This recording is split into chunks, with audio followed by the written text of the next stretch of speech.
I haven't been live in a long time. I was having internet issues and we switched things over and got our network working with Ziply now. So excited about that. It's just been so much better. It's unbelievable. Anyhow, I wanted to come to you live today and talk to you about procrastination. Maybe I haven't gone live because I was actually procrastinating and using this other stuff as an excuse.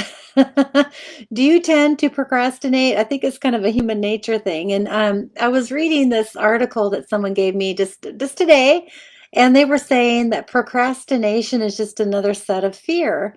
And I mean, fear gets in the way, so we procrastinate. And I don't know if that's really what's up with me when I procrastinate. So I wanted to share you my thoughts. And one thing is, I think that gets in our way is that maybe we don't know how to move forward. Maybe there's not enough knowledge or something. And so I want you to consider that that could be just a reason to procrastinate. So there was some training I had done a long time ago. It was landmark education, and we talked about how to be unreasonable. And being unreasonable is all about all these reasons why we don't want to do something. Sometimes that speaks so loud and it's so real and so justifiable. It's just incredible. And when you think about, oh, I want to go for a walk. Nah, it's too cold out, or nah, it's raining, or I don't want to, or oh, there's a TV show on I'd rather watch. See how quickly and how fast that these reasons can come up. So a way to stop procrastinating is just to be unreasonable.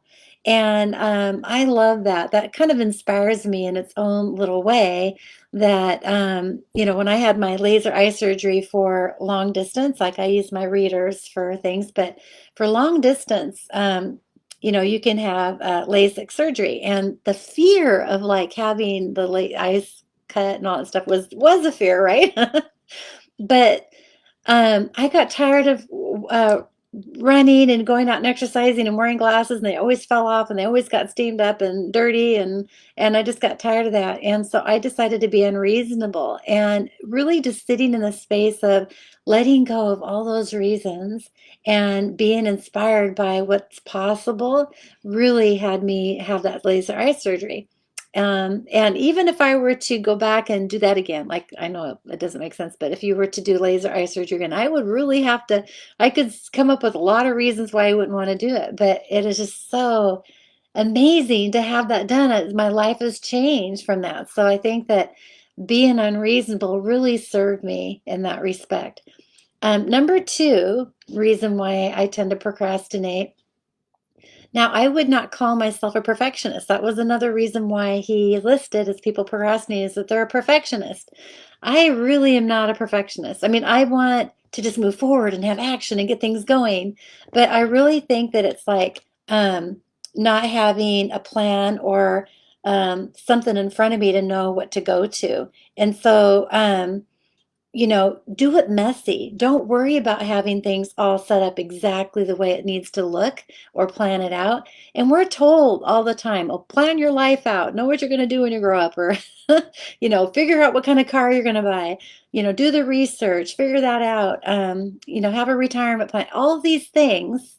Sometimes when you spend all this time planning and researching, and I can't decide with this idea, and then I can't decide with that idea, sometimes you just have to choose and just move forward and do it messy and be okay with it. And that I would have to say most entrepreneurs do that. Like nobody knows 100% if it's going to be exactly the best way of doing something. So if you can do it messy, just moving forward, getting an action really is just so powerful.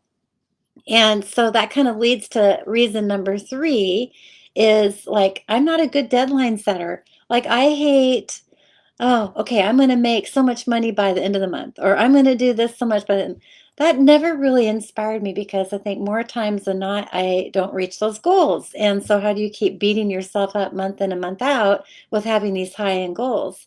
And I was talking to another person this morning about training for a marathon, when Larry and I trained for a marathon, our goal was to run 26.2 miles, right? And to finish this marathon. That's a huge goal. It's inspiring, like to be a marathon runner and to actually accomplish that was on my bucket list. And but to think about how do you get from 1 mile to 26.2 miles, you don't do that in one day.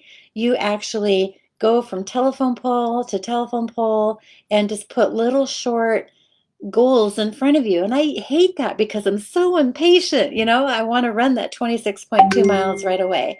And so if you're able to really break it down though and do it in bite-sized bites, because you have to slow down to speed up and to we have so many things going on in our life, so many things coming at us, um, and I think that if we were able to slow down and think about if I could just get to that next telephone pole. Oh, you made it.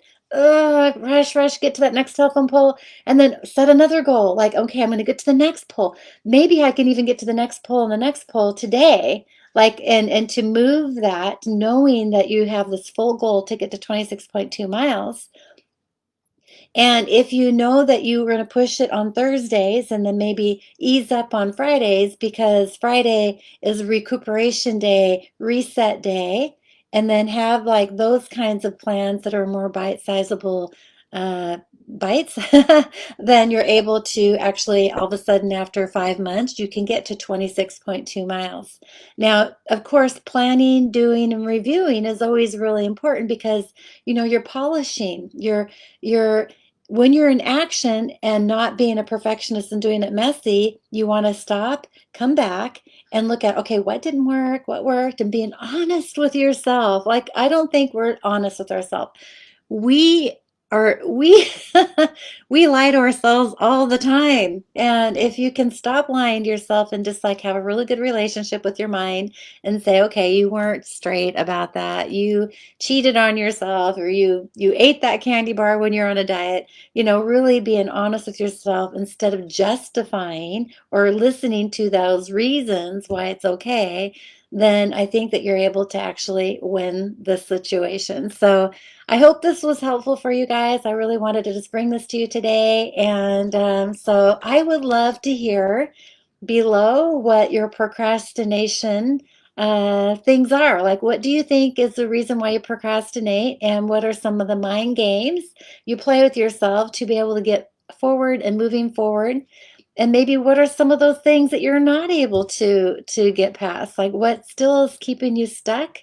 And I would love to hear that too. So all in on oils, you guys. Thanks for being with me today. I hope you have a beautiful day. It's sunny out, and take care.